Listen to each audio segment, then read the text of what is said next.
Hai, bismillahirrahmanirrahim. Assalamualaikum warahmatullahi wabarakatuh. Yang saya hormati dosen pengampu mata kuliah perpajakan yaitu Ibu Fajriani Asis, SPD MSI. Nah, sebelumnya perkenalkan nama saya Nursanti dengan NIM 220902501024. Nah, jadi di video kali ini saya akan menjelaskan sedikit materi tentang pajak penghasilan pasal 21. Sebelum kita memahami lebih lanjut tentang pajak penghasilan pasal 21, kita harus mengetahui dasar-dasar dari materi perpajakan, yaitu seperti definisi perpajakan. Nah, apa sih definisi dari perpajakan itu? Jadi, perpajakan adalah kontribusi wajib kepada negara dan terutang oleh orang pribadi atau badan yang bersifat memaksa berdasarkan undang-undang yang tidak mendapatkan imbalan secara langsung dan digunakan untuk keperluan negara bagi sebesar-besarnya kemakmuran rakyat. Selain itu, adapun fungsi utama pajak. Fungsi utama pajak yaitu memiliki 4 fungsi, yaitu yang pertama fungsi anggaran, yang kedua fungsi mengatur, yang ketiga fungsi stabilitas, dan yang keempat atau yang terakhir yaitu fungsi redistribusi pendapatan. Adapun jenis-jenis pajak yaitu seperti pajak penghasilan pasal 21, pajak penghasilan pasal 22, pajak penghasilan pasal 23, pajak penghasilan pasal 24, pajak penghasilan pasal 25, pajak penghasilan pasal 26, pajak pertambahan nilai, pajak bumi bangunan, PPNBM, dan biaya lain. Kita lanjut membahas tentang pajak penghasilan pasal 21. Adapun pengertian dari pajak penghasilan pasal 21 yaitu pajak penghasilan berupa gaji, upah, honorarium, tunjangan, dan pembayaran lain dengan nama dan dalam bentuk apapun sehubungan dengan pekerjaan atau jabatan, jasa, dan kegiatan yang dilakukan oleh orang pribadi. Kemudian lanjut, adapun pemotong pajak PPh pasal 21 yaitu pemberi kerja yang terdiri dari orang pribadi dan badan baik merupakan pusat maupun cabang. Kemudian ada bendahara atau pemegang kas pemerintah, termasuk bendahara dan pemegang kas pemerintah itu yaitu seperti institusi TNI, Polri, pemerintah daerah, instansi atau lembaga pemerintah, dan lembaga-lembaga negara lainnya. Kemudian dana pensiun juga termasuk dan orang pribadi yang melakukan kegiatan usaha atau pekerjaan bebas. Nah, lanjut, adapun wajib pajak PPh pasal 21 yaitu yang pertama pegawai, yang kedua penerima uang pesangon, pensiun atau uang manfaat pensiun, tunjangan hari tua atau jaminan hari tua termasuk ahli warisnya. Kemudian yang ketiga, bukan pegawai yang menerima atau memperoleh penghasilan sehubungan dengan pekerjaan, jasa, atau kegiatan-kegiatan lainnya.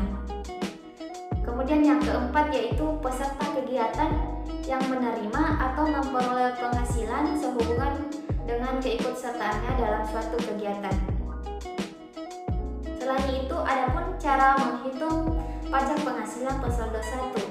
Nah, penghitungan pajak PPh pasal 21 untuk pegawai tetap dan penerima pensiun.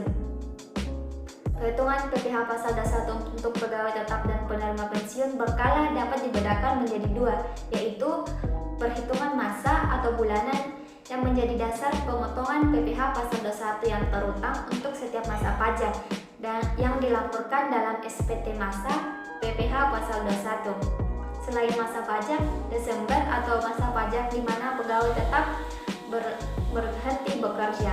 Kemudian bagian B yaitu perhitungan kembali sebagai dasar pensiun dan pemotongan PPh pasal 21 dan pemotongan PPh pasal 21 yang terutang untuk masa pajak Desember atau masa pajak pegawai tetap berhenti bekerja. Nah, di sini juga adapun yang tidak termasuk wajib pajak PPh pasal 21 seperti A. Pajak perwakilan diplomatik dan konsulat atau pejabat lain dari negara asing. Itu juga tidak termasuk wajib pajak PPh pasal 21. Selain itu ada juga pejabat perwakilan organisasi internasional sebagaimana dimaksud dalam pasal 3 ayat 1 huruf E Undang-Undang Pajak Penghasilan yang telah ditetapkan oleh Menteri Keuangan dengan syarat bukan warga negara Indonesia dan tidak menjalankan usaha atau kegiatan atau pekerjaan lain untuk memperoleh penghasilan dari Indonesia. Kemudian adapun objek pajak PPh pasal 21. Nah, jadi penghasilan yang dipotong PPh pasal 21 yaitu seperti yang pertama, penghasilan yang diterima atau diperoleh oleh pegawai tetap, baik berupa penghasilan yang bersifat teratur maupun yang tidak teratur. Kemudian adapun yang kedua seperti penghasilan yang diterima atau diperoleh penerima pensiun secara teratur berupa uang pensiun atau penghasilan sejenisnya. Kemudian yang ketiga yaitu penghasilan berupa uang pesangon, uang manfaat pensiun, tunjangan hari tua, atau jaminan hari tua yang dibayarkan sekaligus, yang pembayarannya melewati jangka waktu 2 tahun sejak pegawai berhenti bekerja. Nah, jadi dia itu memiliki jangka waktu yaitu 2 tahun setelah pegawai itu berhenti bekerja. Kemudian yang keempat yaitu penghasilan pegawai tidak tetap atau tenaga kerja lepas berupa upah harian, upah mingguan, upah satuan, upah borongan, atau upah yang dibayarkan secara bulanan. Yang kelima, imbalan kepada bukan pegawai seperti berupa honorarium, komisi, dan imbalan sehubungan dengan pekerjaan jasa dan kegiatan yang dilakukan. Selain itu, adapun imbalan kepada peserta kegiatan seperti uang saku, uang representasi, uang rapat, honorarium, hadiah atau penghargaan dengan nama dan dalam bentuk apapun, dan imbalan sejenis dengan nama apapun. Adapun juga yang tidak termasuk seperti penghasilan berupa honorarium, seperti imbalan yang bersifat tidak teratur yang diterima dan diperoleh anggota Dewan Komisaris atau Dewan Pengawas yang tidak merangkap sebagai pegawai tetap pada perusahaan yang sama. Nah, penghasilan berupa jasa produksi, tantian, gratifikasi, bonus atau imbalan lain yang bersifat tidak teratur yang diterima atau diperoleh mantan pegawai juga itu tidak termasuk. Kemudian ada pun juga penghasilan berupa penarikan dana pensiun oleh peserta program pensiun yang masih berstatus sebagai pegawai dari dana pensiun yang pendiriannya telah disahkan oleh Menteri Keuangan. Kemudian yang terakhir yaitu penerimaan dalam bentuk natura atau kenikmatan lainnya dengan nama dan dalam bentuk apapun yang diberikan.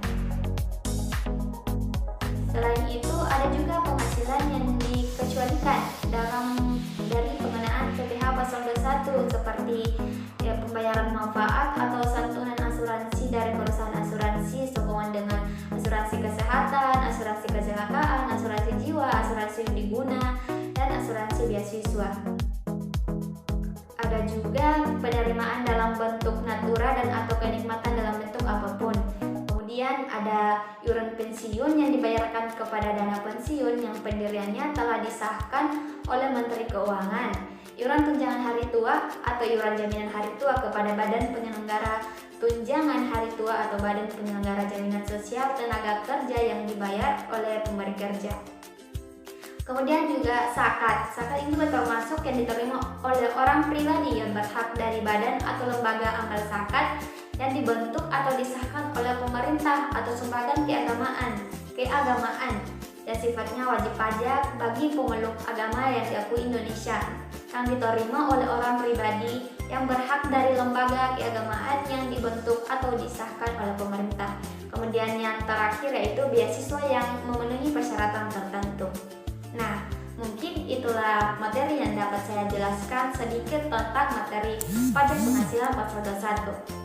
Sekian dari saya, kurang dan lebihnya mohon dimaafkan. Wabillahi taufiq wal hidayah. Wassalamualaikum warahmatullahi wabarakatuh. Bye, terima kasih.